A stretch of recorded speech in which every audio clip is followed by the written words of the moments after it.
کسی دوسری قوم کو اٹھا کھڑا کر دیتا، یا سارے انسانوں کو ختم کر کے کوئی اور مخلوق پیدا کر دیتا۔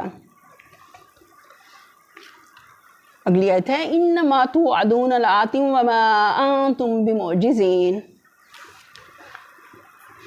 تم سے جس چیز کا وعدہ کیا جا رہا ہے وہ یقیناً آنے والی ہے،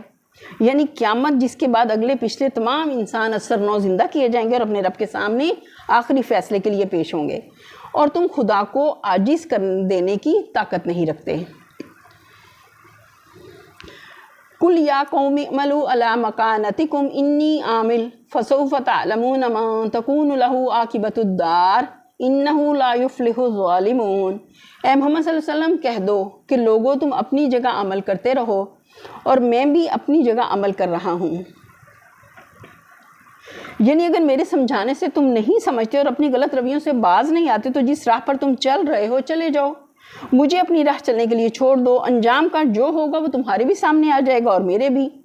عنقریب تمہیں معلوم ہو جائے گا کہ انجام کار کس کے حق میں بہتر ہوتا ہے۔ بہرحال یہ حقیقت ہے کہ ظالم کبھی فلاح نہیں پا سکتے۔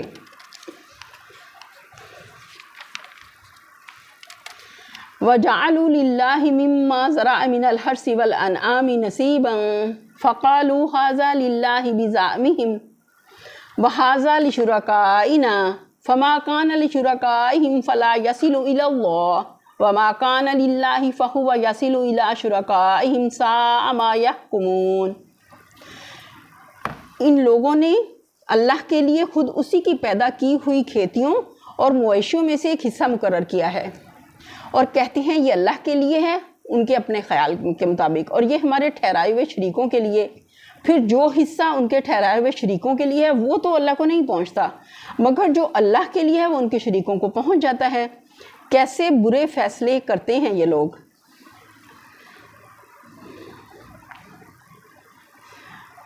اوپر کا سلسلہ تقریر اس بات پر تمام ہوا تھا کہ اگر یہ لوگ نصیحت قبول کرنے کے لیے تیار نہیں ہیں اور اپنی جاہلیت پر اصرار کیے جاتے ہیں تو ان سے کہہ دو کہ اچھا تم اپنے طریقے پر عمل کرتے رہو اور میں اپنے طریقے پر عمل کروں گا، قیامت ایک دن ضرور آنی ہے، اس وقت تمہیں معلوم ہو جائے گا کہ اس روش کا کیا انجام ہوتا ہے۔ بہرحال یہ خوب سمجھ لو کہ وہاں ظالموں کو کوئی فلاح نصیب نہیں ہوگی۔ اس کے بعد اس جاہلیت کی کچھ تشریح کی جاتی ہے جس پر وہ لوگ اصرار کر رہے تھے اور جسے چھوڑنے پر کسی طور پر آمادہ نہ تھے۔ انہیں بتایا جا رہا ہے کہ تمہارا وہ ظلم کیا ہے جس پر قائم رہتے ہوئے تم کسی فلاح کی امید نہیں کر سکتے، اس بات کے وہ خود قائل تھے کہ زمین اللہ کی ہے اور کھیتیاں وہی اگاتا ہے، اس میں کوئی شک نہیں تھا ان کے ذہنوں میں۔ نیز ان جانوروں کا خالق بھی اللہ ہے جن سے وہ اپنی زندگی میں خدمت لیتے ہیں،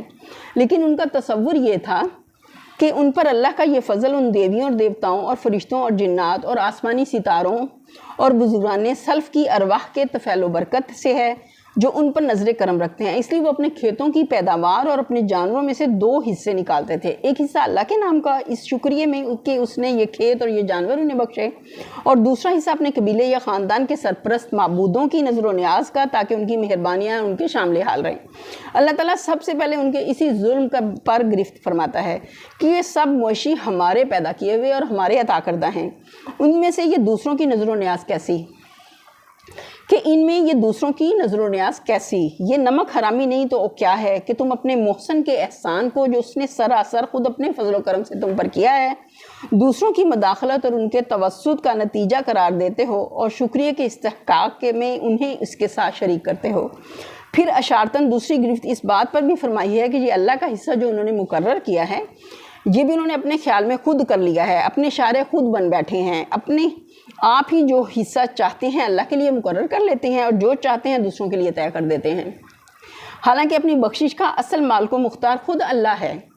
یہ بات اس کی شریعت کے مطابق ہونی چاہیے کہ اس بخشش میں سے کتنا حصہ اس کے شکریہ کے لیے نکالا جائے اور باقی میں کون کون حقدار ہے۔ بس در حقیقت اس خود مختارانہ طریقے سے جو حصہ یہ لوگ اپنے زوم باطل میں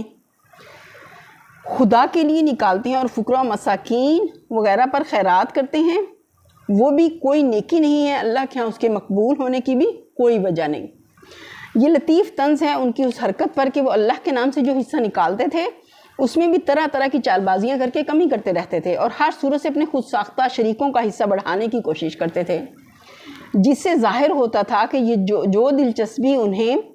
اپنے ان شریکوں سے ہے وہ اللہ سے نہیں، نعوذ باللہ۔ مثلاً وہ جو غلے یا پھل وغیرہ اللہ کے نام پر نکالے جاتے، ان میں اگر کچھ گر جاتا تو وہ شریکوں کے حصے میں شامل کر دیا جاتا، اور اگر شریکوں کے حصے میں سے گرتا یا اللہ کے حصے میں مل جاتا تو اسے انہی کے حصے میں واپس کیا جاتا۔ کھیت کا جو حصہ شریکوں کی نظر کے لیے مخصوص کیا جاتا، اگر اس میں سے پانی اس حصے کی طرف پھوٹ بہتا جو اللہ کی نظر کے لیے مختص ہوتا تھا تو اس کی ساری پیداوار شریکوں کے حصے میں داخل کر دی جاتی۔ لیکن اگر اس کے برعکس صورت پیش آتی تو اللہ کے حصے میں کوئی اضافہ نہ کیا جاتا، اور اگر کبھی خشک سالی کی وجہ سے نظر و نیاز کا غلہ خود استعمال کرنے کی ضرورت پیش آ جاتی تو اللہ کا حصہ کھا لیتے تھے، مگر شریکوں کے حصوں کو ہاتھ لگاتے ہوئے بھی ڈرتے تھے کہ کہیں کوئی بلا نازل نہ ہو جائے۔ اگر کسی وجہ سے شریکوں کے حصے میں کوئی کمی آ جاتی تو وہ اللہ کے حصے سے پوری کی جاتی تھی، لیکن اللہ کے حصے میں کمی ہوتی تو شریکوں کے حصے میں ایک حبہ بھی اس میں نہ ڈالا جاتا۔ اس طرز عمل پر کوئی نکتہ چینی کرتا تو جواب میں طرح طرح کی دل فریب توجیہیں کی جاتی تھیں۔ مثلاً کہتے کہ اللہ تو غنی ہے، اس کے حصے میں کچھ کم بھی ہو جائے تو اسے کیا پرواہ ہو سکتی ہے، رہے یہ شریک تو یہ بندے ہیں، اللہ کی طرح غنی نہیں ہیں، اس لیے ذرا سی کمی بیشی پر ان کے ہاں گرفت ہو جاتی ہے۔ ان توہمات کی اصل جڑ کیا تھی اس کو سمجھنے کے لیے یہ جان لینا ضروری ہے کہ جہلائے عرب اپنے مال میں سے جو حصہ اللہ کے لیے نکالتے تھے وہ فقیروں، مسکینوں، مسافروں، یتیموں وغیرہ کی مد میں صرف کیا جاتا تھا، اور جو حصہ شریکوں کی نظر و نیاز کے لیے نکالتے وہ تو براہ راست مذہبی طبقوں کے پیٹ میں ہی جاتا تھا یا آستانوں پر چڑھاوے کی صورت میں پیش کیا جاتا، اور اس طرح بالواسطہ مجاوروں اور پجاریوں تک پہنچ جاتا تھا۔ اس لیے ان خود غرض مذہبی پیشواؤں نے صدیوں کی مسلسل تلقین سے ان جاہلوں کے دل میں یہ بات بٹھائی تھی کہ خدا کے حصے میں کمی ہو جائے تو کچھ مذائقہ نہیں، مگر اللہ کے پیاروں کے حصے میں کمی نہ ہونی چاہیے، بلکہ حتی المکان کچھ بیشی ہی ہوتی رہے تو بہتر ہے۔ یہ ان کا خام خیال تھا۔